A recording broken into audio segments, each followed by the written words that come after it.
Faro en la noche.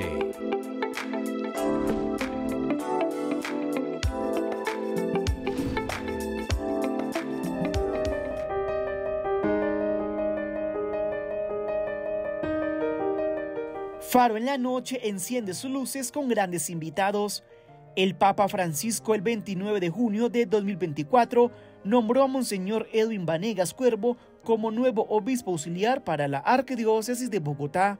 El nuevo obispo auxiliar para la capital nació en Bogotá el 21 de mayo de 1975, donde la familia ha sido un baluarte en su formación cristiana católica y humana. A ellos les agradece el don de la vida y la fe afianzados en su corazón. Su formación para el sacerdocio la adelantó en el Seminario Conciliar de Bogotá. Recibió la ordenación diaconal el 28 de noviembre de 1998 y la ordenación presbiteral el 4 de diciembre de 1999, en las dos ocasiones de manos del cardenal Pedro Rubiano Sáenz para el servicio de la Arquidiócesis de Bogotá. Es especialista en teología fundamental por la Pontificia Universidad Gregoriana de Roma y licenciado en teología por la Universidad Pontificia Bolivariana de Medellín. Además, se desempeñó como rector del Seminario Mayor de Bogotá. Asimismo, el Sumo Pontífice designó nuevo obispo para la diócesis de Palmira. Se trata de Monseñor Rodrigo Gallego Trujillo, quien se venía desempeñando como vicario general y párroco de la Catedral San Pedro de la diócesis de Buga, también ubicada en el departamento del Valle del Cauca. El nuevo obispo para esta iglesia particular nació el 13 de marzo de 1974 en Sevilla, Valle del Cauca. En 1990 culminó su bachillerato en el Colegio General Santander de ese municipio. Fue ordenado sacerdote el 5 de diciembre de 1998, incardinándose en la diócesis de Buga. El padre Rodrigo ha tenido una amplia experiencia en la formación de seminaristas, en la pastoral sacerdotal y en el desarrollo de diversos oficios en la pastoral administrativa de Buga. Ahora asumirá una nueva misión encomendada por el Papa Francisco. Hoy en Faro en la Noche, el padre Ramón Zambrano, director general del canal Cristovisión, estará dialogando con esos nuevos pastores para la Iglesia Católica colombiana.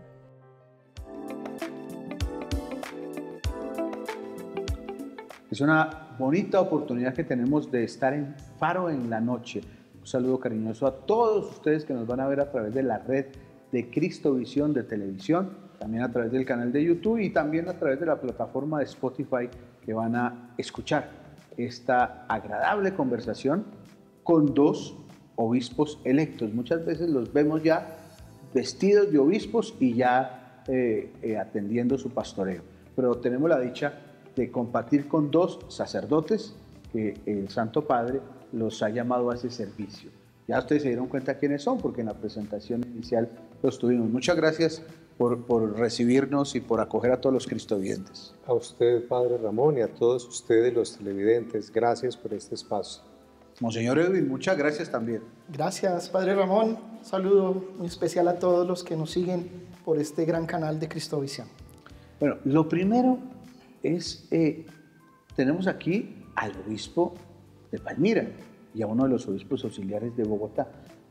Pero antes de eso, ¿cómo apareció esa noticia? Ustedes la sabían antes. Cuéntenos un poquito en ese contexto, porque los cristovidentes no saben que son sacerdotes. ¿En qué momento fue que les dijeron y cómo fue el asunto? Bueno, yo fui convocado a la nunciatura el 22 de mayo. Ese día el señor nuncio me pidió que asistiera y de una manera muy sencilla me dijo: el Santo Padre le ha nombrado obispo de Palmira. Uno debe conservar un secreto. Ellos fijan la fecha acordada con uno para la publicación de la noticia. Y se hizo el oficial el 31 de mayo. Yo quise que fuera ese día por ser una fiesta mariana, la visitación de la Santísima Virgen María. Por lo tanto, pues son días previos de de silencio, de oración, de preparación para la publicación de esa noticia tan importante, que no solamente es para uno, es para toda una comunidad que va a estar acompañada por el ministerio que a uno la iglesia le confía. ¿Y Monseñor Edwin, cómo fue? Sí, el mismo procedimiento. La nunciatura tiene sus protocolos para estas ocasiones. El caso mío fue el día domingo del Día del Padre, creo que es 16 de junio, y no estoy mal. Recibí la llamada telefónica del señor Nuncio, y después de eso me citó al día siguiente, y con la gentileza pues, que acompaña a Monseñor Pablo Rudelli, una pequeña conversación, pero de una vez entró con la gran noticia de este llamado que me ha hecho la Iglesia, el Santo Padre, a ser obispo auxiliar de Bogotá. Y luego de eso, pues nos dieron un tiempo, en mi caso me dieron un tiempo para pues, meditar la respuesta también. Pues, esto es algo que llega realmente, en mi caso no lo esperaba. Entonces consulté con mi director espiritual y pues con el señor cardenal, que es mi obispo, y luego de eso pues pude responder, gracias a Dios, al Santo Padre, una respuesta afirmativa a esa petición. Y el señor cardenal fue el que tuvo la iniciativa junto con el nuncio de que se diera la noticia el día de la fiesta de San Pedro y San Pablo, muy significativa para nuestra Iglesia Universal, y además porque ese día teníamos ordenaciones diaconales de algunos seminaristas acá en Bogotá. El señor cardenal pensó como en ese momento tan especial del 29 de junio, que se supo.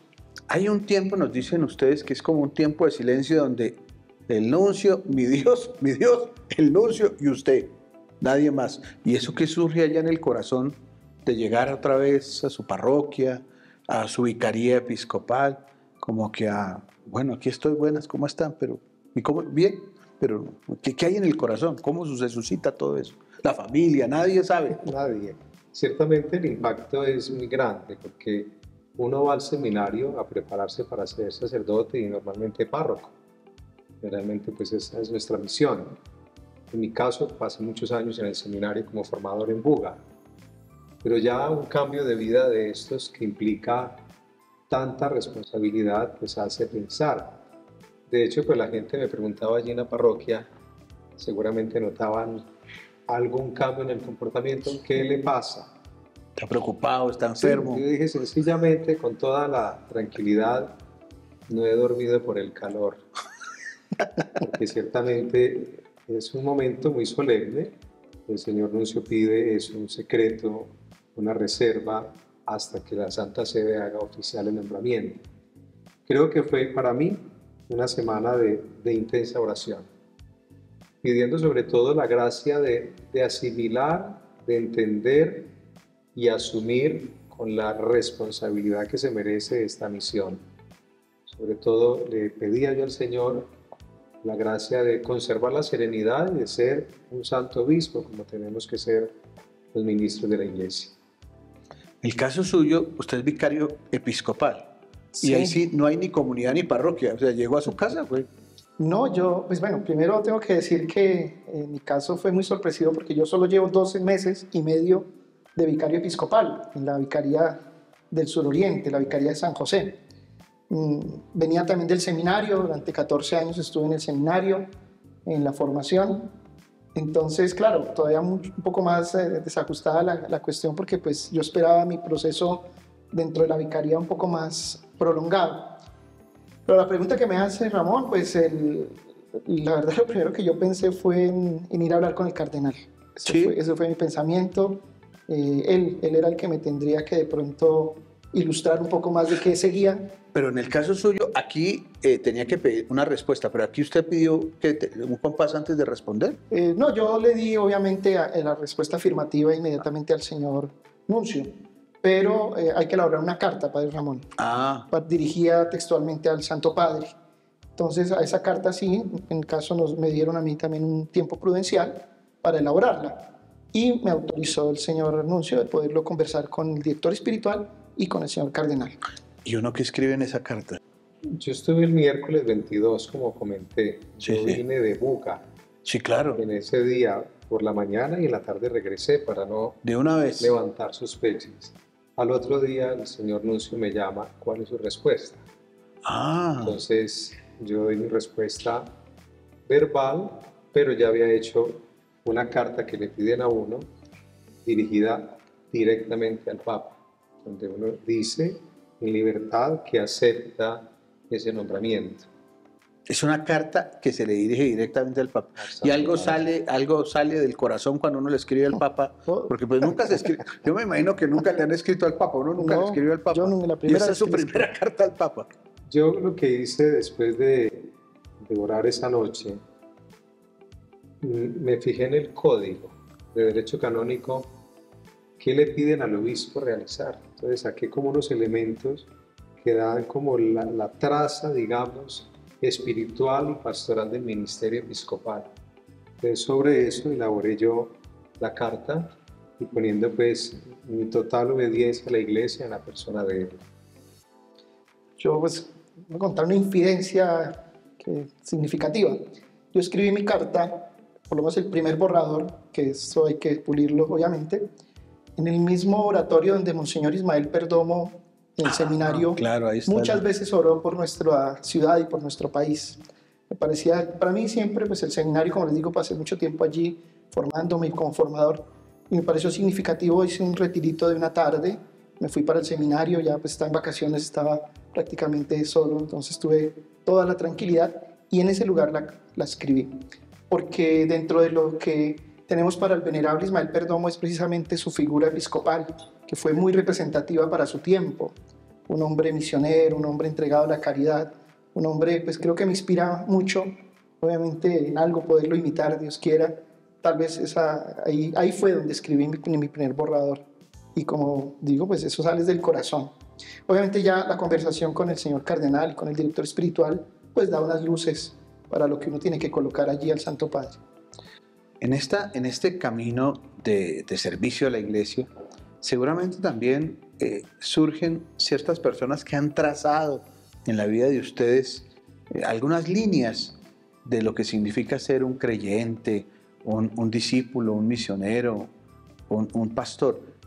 ¿Recuerdan ustedes ahora en este tiempo algunas de esas personas?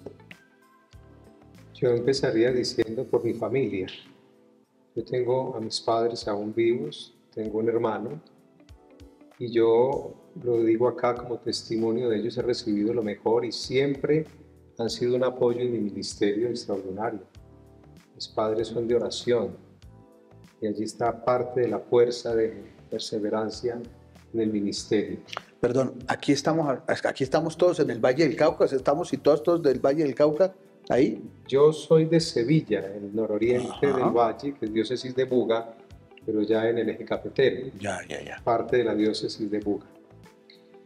Luego, una persona muy significativa en mi ministerio, que fue Monseñor José Roberto López Londoño, obispo de Armenia. Yo me formé en el seminario de Armenia y él pues marcó nuestra formación de una manera muy especial.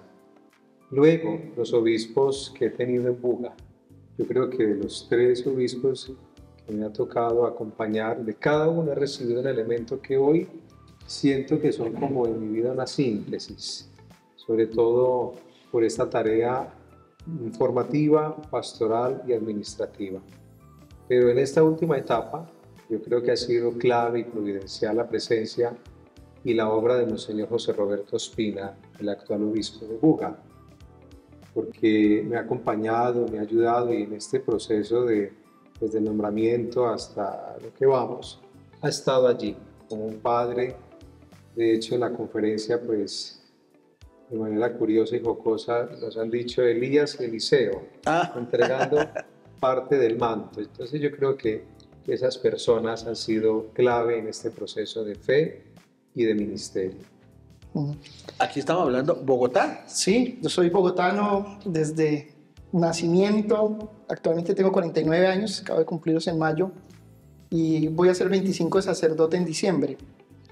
Por eso mi primera referencia cuando entendí este llamado fue que es un regalo para la iglesia arquidiocesana. O sea, yo pensé en mi arquidiócesis de Bogotá, que desde pequeño me gestó en la parroquia. Yo salí de la parroquia San Judas Tadeo, al sur de la ciudad, con un sacerdote pues, que creo que era modelo parroquial de su momento, el padre Luis Ardo Córdoba Torres. Y siento que la Arquidiócesis de Bogotá ha sido ese corazón, ha sido esa cuna en la que se ha gestado también este llamado que el Señor ha hecho.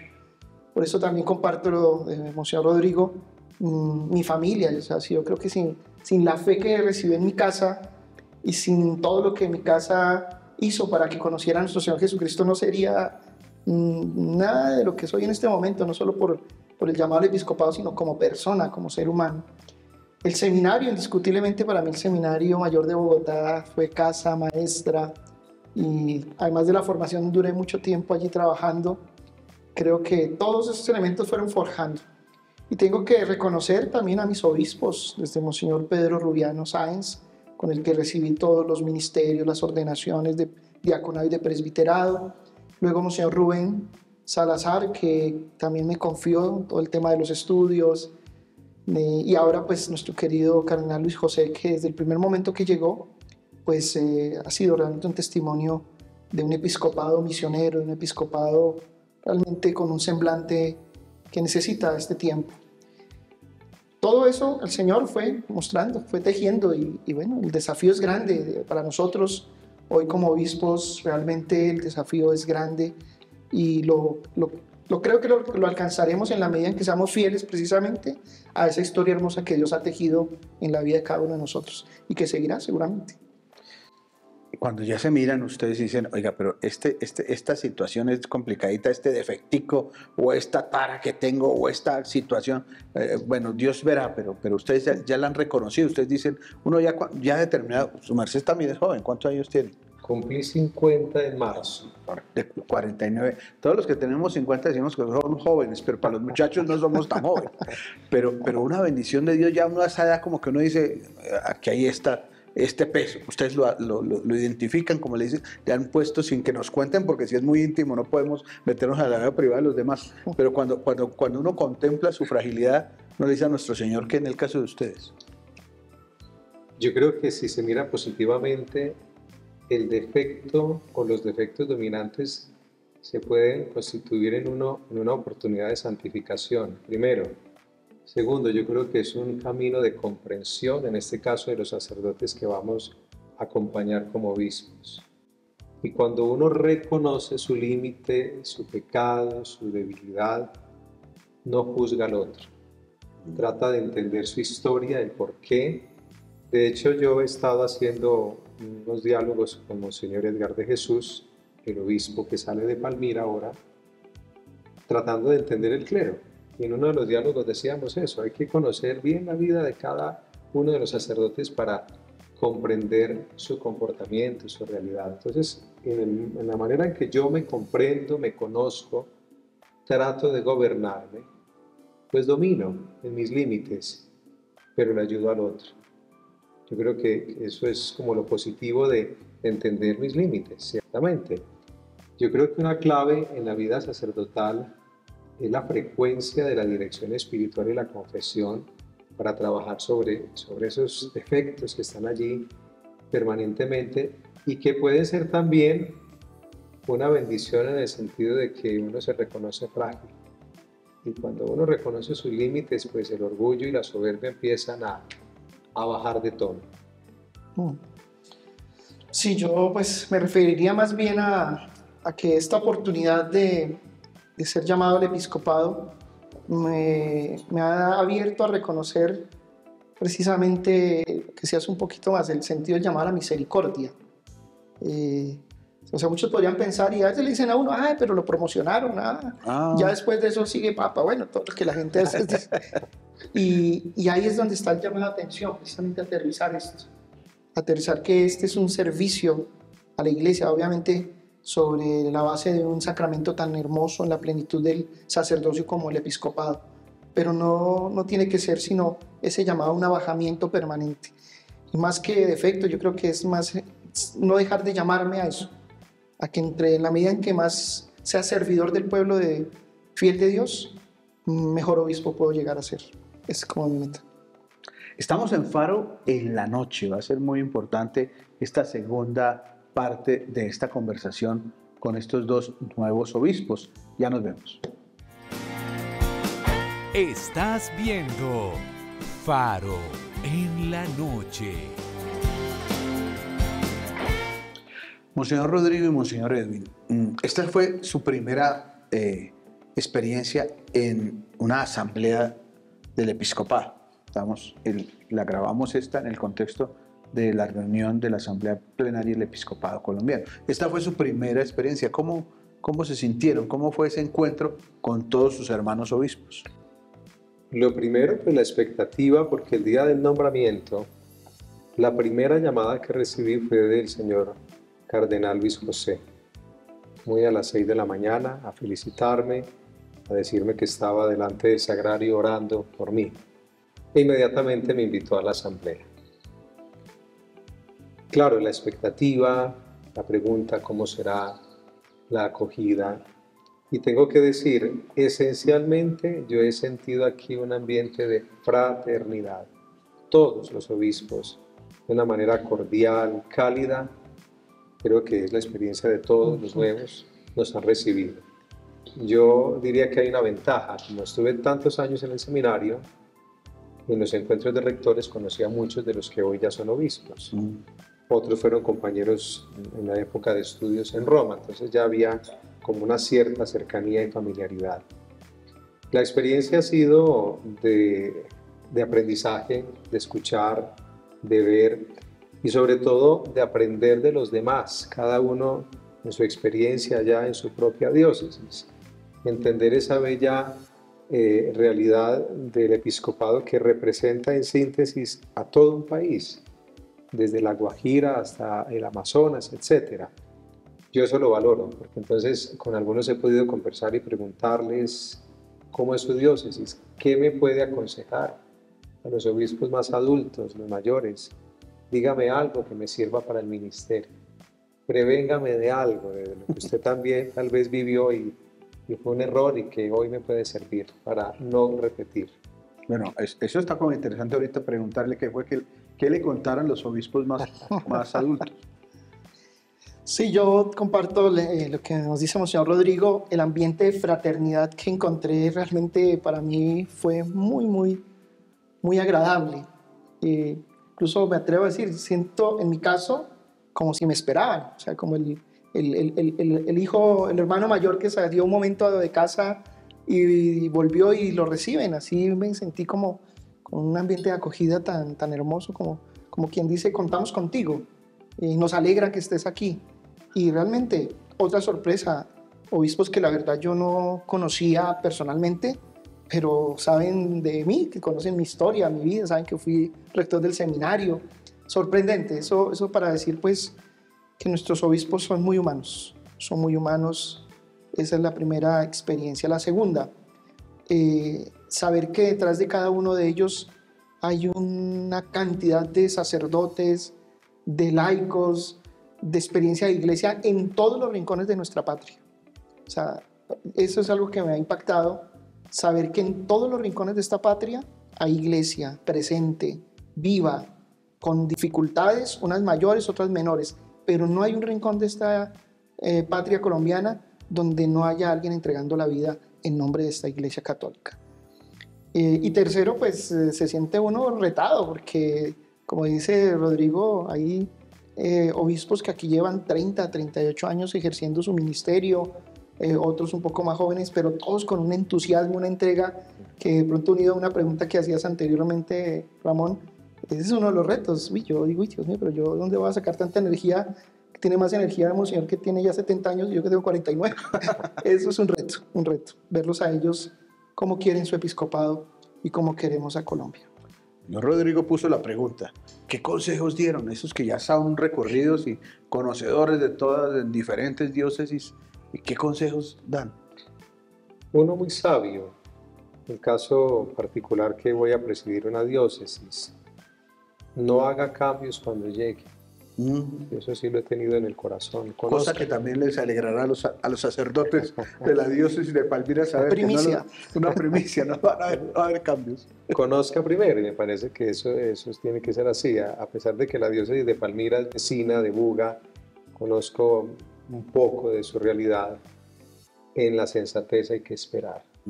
Conocer, visitar, escuchar y luego eso. Eso me lo decía un obispo de los mayores.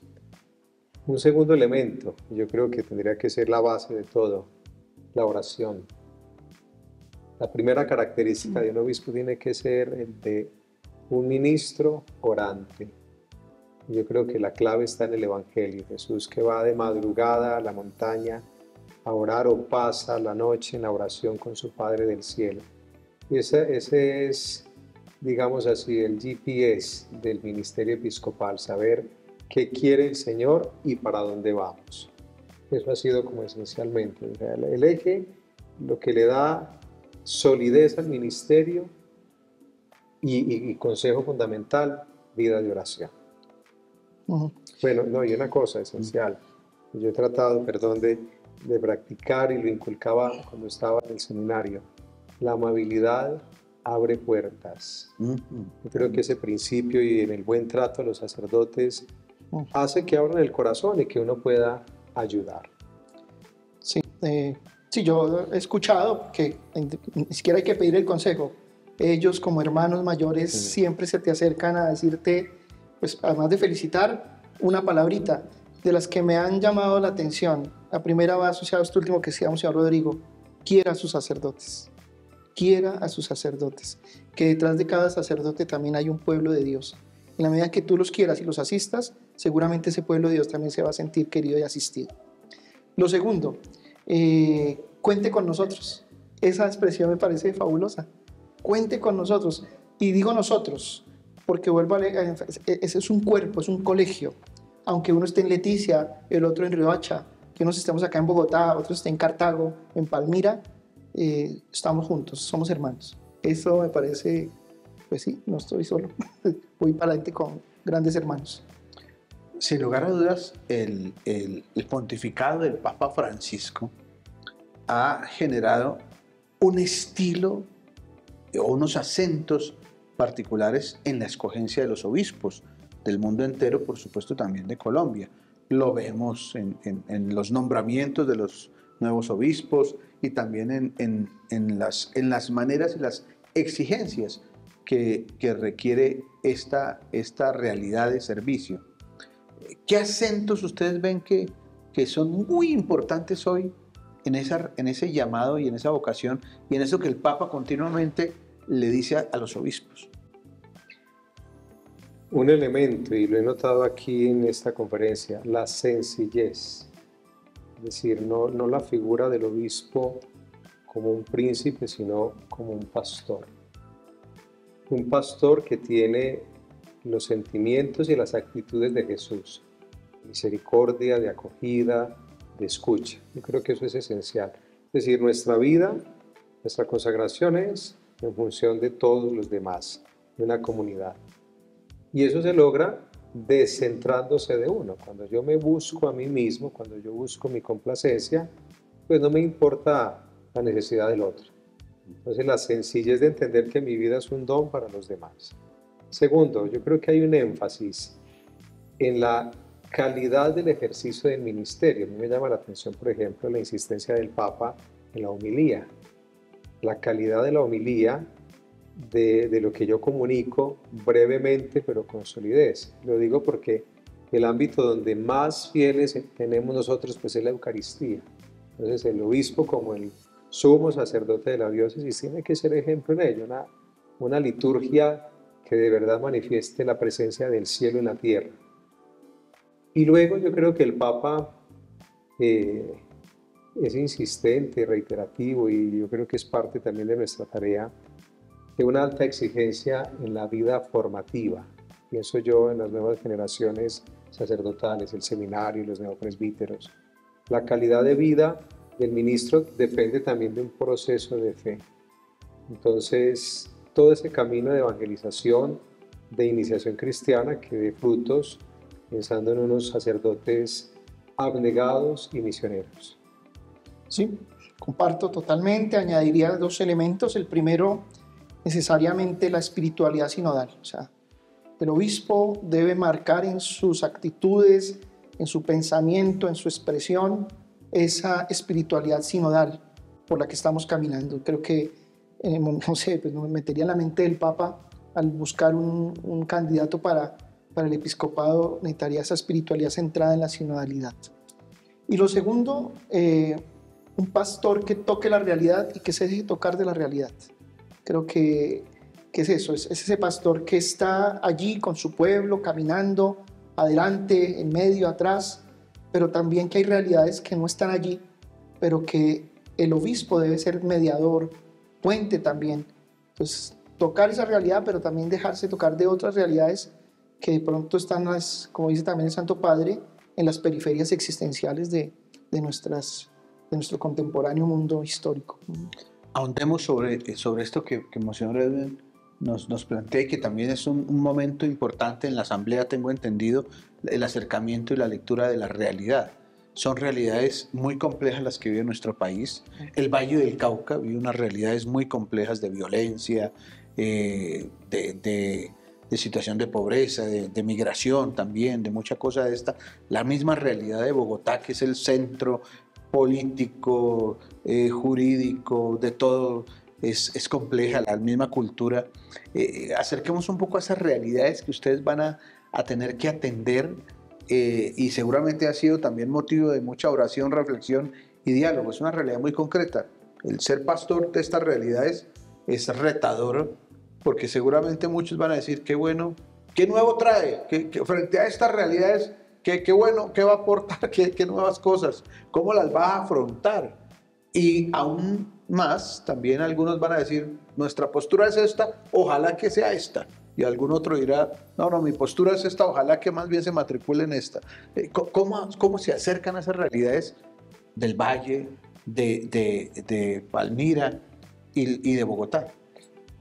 En los diálogos y en la reflexión durante esta semana, pues el principal planteamiento ha sido ese.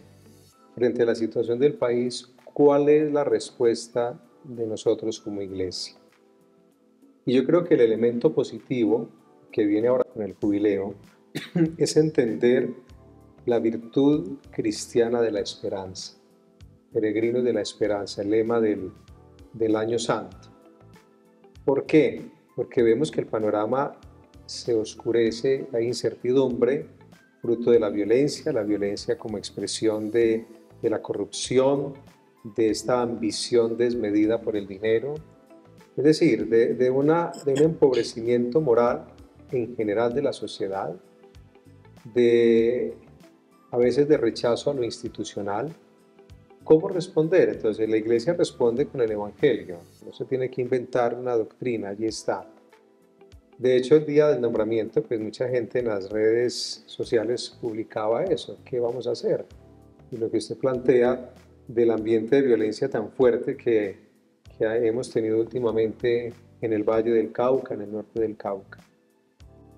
¿Qué hacer pastoralmente? Yo creo que una clave, y es lo que están haciendo ya muchos, es la presencia, sin miedo, con la confianza plena en el poder de Dios, como profetas, en el sentido de anunciar la vida, de motivar a que la gente entienda que estamos puestos en el mundo como imagen y semejanza de Dios para crecer, para ser fraternos, como decía ahora Monseñor Edwin frente a esto de la sinodalidad, sentir que el otro me pertenece. Yo creo que un segundo elemento muy importante, esta es una sociedad como fruto de todo esto que hemos dicho de violencia, de muerte, es una sociedad de la indiferencia. A mí me impresiona eso del anonimato. De pronto en Buga, en Palmira, ciudades aún pequeñas, a uno lo conocen y de pronto uno saluda al que viene por allí y sabe su nombre. En estas grandes urbes no. Entonces esa sociedad de la indiferencia hace que la necesidad del otro a mí no me importe. El Evangelio es claro después de la multiplicación de los panes, cuando Jesús le dice a los apóstoles, vayan a la otra orilla mientras yo despido a la gente. A mí eso me hace pensar que Jesús tuvo el detalle de decirle a cada uno que le vaya bien, cuídese, un buen regreso, alguna expresión que hace sentir que el otro existe. Entonces, la tarea de un pastor, el sacerdote, el obispo, la religiosa, el fiel que colabora en la parroquia, que sirve, darle importancia al otro, el otro como presencia de Cristo. Yo creo que si eso se va haciendo, estoy dando líneas muy generales, va permeando también. Y termino con esto. el trabajo con las nuevas generaciones. Fundamental. Si no ayudamos a cambiar la estructura básica, la familia, los niños y los jóvenes, la sociedad no se va a componer definitivamente. El Señor. Sí, primero la gran convicción de que tenemos una gran noticia, y es que en Jesucristo nuestro Señor tenemos vida. Eso me parece fundamental en medio de las coyunturas económicas, políticas, sociales, no perder de vista que el anuncio del Evangelio es una verdad que alegra y que salva. Ya lo demás seguiremos analizando la realidad, diagnosticándola, tratando de buscar estrategias. Pero yo he entendido en estos días que a pesar de todos sus esfuerzos, esa primacía del anuncio evangélico es fundamental. Porque de ahí brota ¿qué? Brota la alegría y la esperanza.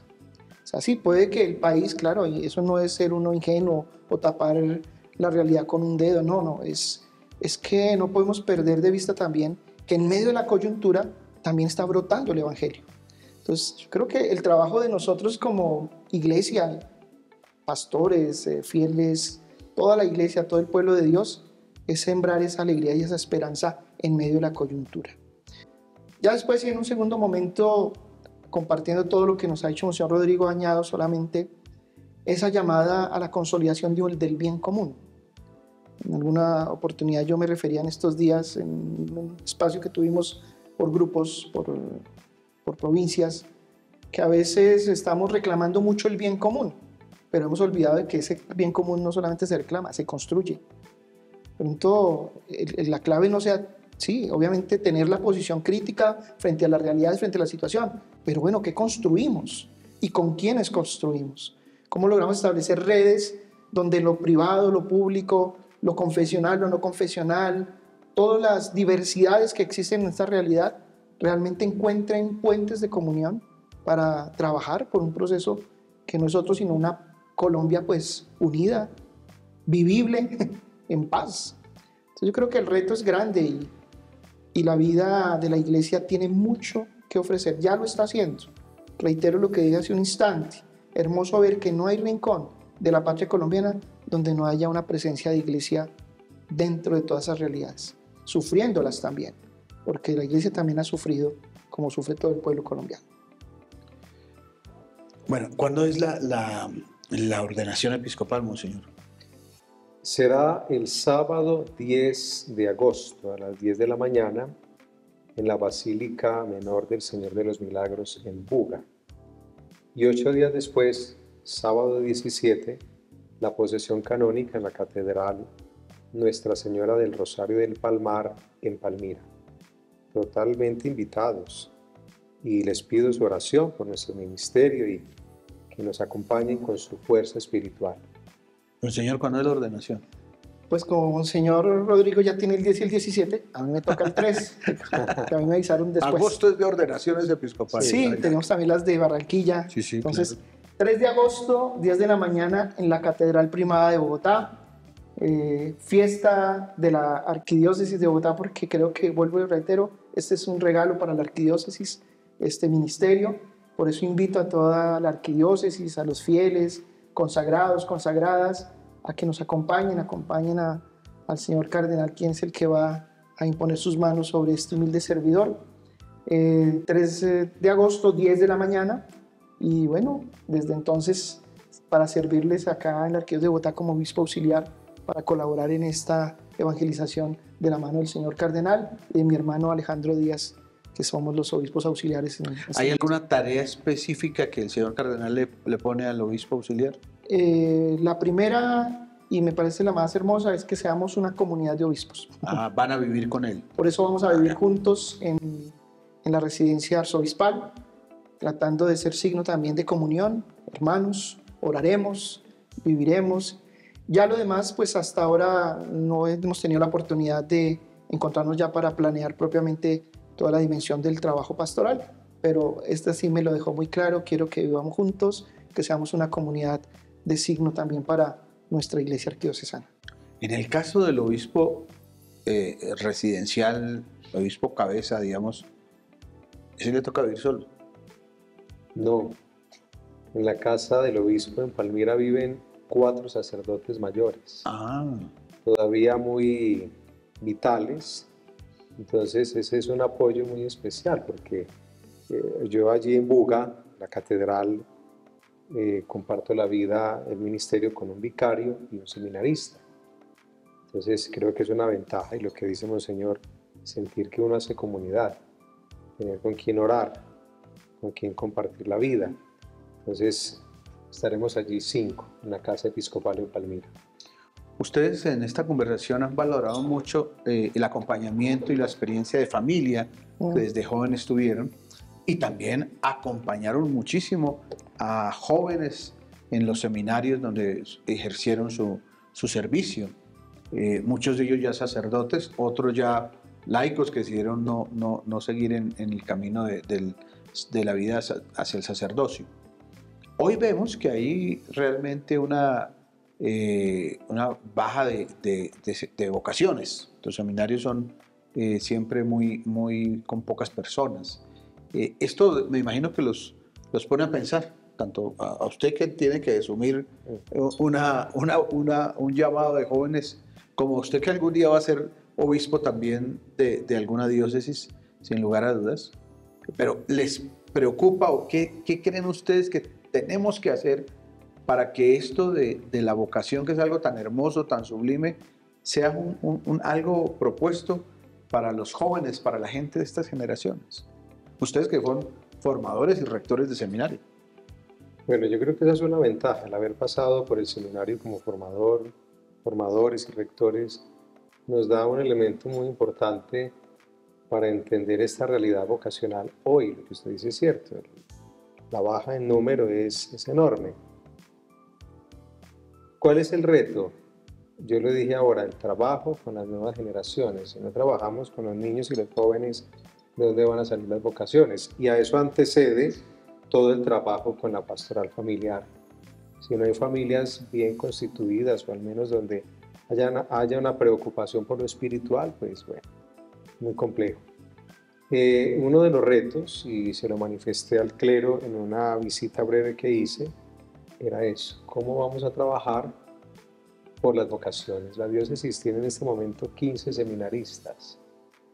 Es un número pequeño, bendito Dios que hay, pero si uno proyecta a futuro el crecimiento de las ciudades, de las poblaciones, hay un déficit, porque vamos envejeciendo y el relevo generacional es pequeño. Entonces, eso. Y esencialmente una cosa, una cita de un documento de la Iglesia: la vocación es la respuesta de Dios providente a la comunidad orante, que cada parroquia entienda la necesidad de orar más para que de las comunidades salgan más vocaciones. Y a la vida religiosa, que también están pasando una crisis enorme. O sea, aquí en el caso de nuestra arquidiócesis de Bogotá, dentro de sus opciones para adelantar su camino de misionero evangelizador, está salir al encuentro de los niños, adolescentes y jóvenes en su familia. O sea, creo que es clave el acercarnos, el salir al encuentro en los lugares donde se encuentran ellos, en los lugares donde ellos comparten su vida, para que desde allí les podamos mostrar la excelencia de esta vida, que es una vida pues, que planifica, es una vida que no hay cosa más grande que poder sentir uno sirviéndole a otros, entregándose. Pero eso no se hace solamente a la distancia o virtual, eso es en el contacto. Por eso unas estrategias, ya hablando de lo pastoral vocacional, que en estos últimos año y medio han funcionado, es que los muchachos interesados en la vida sacerdotal caminen con sacerdotes, vayan a visitar a los enfermos, acompáñenlos a dar una catequesis, acompáñenlos. Y eso ha sido interesante porque también se va quitando cierto temor, cierto ocultamiento a la que se ha sometido la vida sacerdotal, justificado o no justificado, pero sinceramente a veces estamos como tan escondidos, como que mejor ni nos identificaran. Creo que por ahí hay una estrategia grande. La familia, indiscutiblemente, y no solo para lo vocacional, también para la construcción de una nueva sociedad. La institución familiar, tenemos que ponerle mucha atención, porque ahí está el futuro de nuestra patria, de nuestra sociedad y obviamente de nuestra iglesia. Creo que por ahí y lo digo ahora después de haber salido del seminario, estos cortos meses en la vicaría, creo que tenemos una cuota de acompañamiento fuerte a la institución familiar. Ahí hay que poner un poquito más de atención. Que sea la familia también la que geste la vocación, y parto del principio de la pregunta que nos hacía Ramón, del caso particular. O sea, si no es por esa familia que yo tengo, que desde el primer momento me mostraron la presencia de Dios, me mostraron que era posible amar a los hermanos, servirles, ya el llamado de Dios vendrá en el discernimiento, pero ahí está la base fundamental. Es como lo que puedo decir. Realmente ha sido muy agradable poder conversar con estos dos nuevos obispos llenos de vitalidad, llenos de bondad, que seguramente la oración de todos los cristovidentes los va a acompañar en este nuevo ministerio como sucesores de los apóstoles. Muchas gracias y recuerden siempre que el canal Cristovisión es su casa. A usted muchas gracias por este trabajo admirable que hacen. Uno que está allá en el campo, en la vida pastoral, ve el beneficio tan grande que Cristovisión representa para muchas personas. Que Dios los bendiga y a todos ustedes, que el Señor les colme de bendiciones, recen por nosotros. Muchas gracias, apreciado Ramón. Tengo el gusto de conocer a Ramón desde el seminario. Sí, claro. Por eso con mucha alegría acepté este diálogo, esta invitación. Y a todos los cristovidentes, un abrazo grande, que puedan seguir beneficiándose de este canal evangelizador, que es compañía para muchos. Yo te lo digo, escuchar en las parroquias, que a veces la única palabra que escuchan de Dios es a través del canal, es una gran obra, y ojalá que el Señor lo siga bendiciendo. Mi mamita es la del Rosario de la primera hora de la mañana con ustedes. Es cristovidente. ¿Cómo se llama la mamá? Mariela Cuervo Herrera. Ahí de una vez para aquí. Y en Palmira y en Buga son cristovidentes también. Muchísimo. Muchas gracias a ustedes, queridos amigos, por ver el mundo con los ojos de Jesús. Faro en la noche.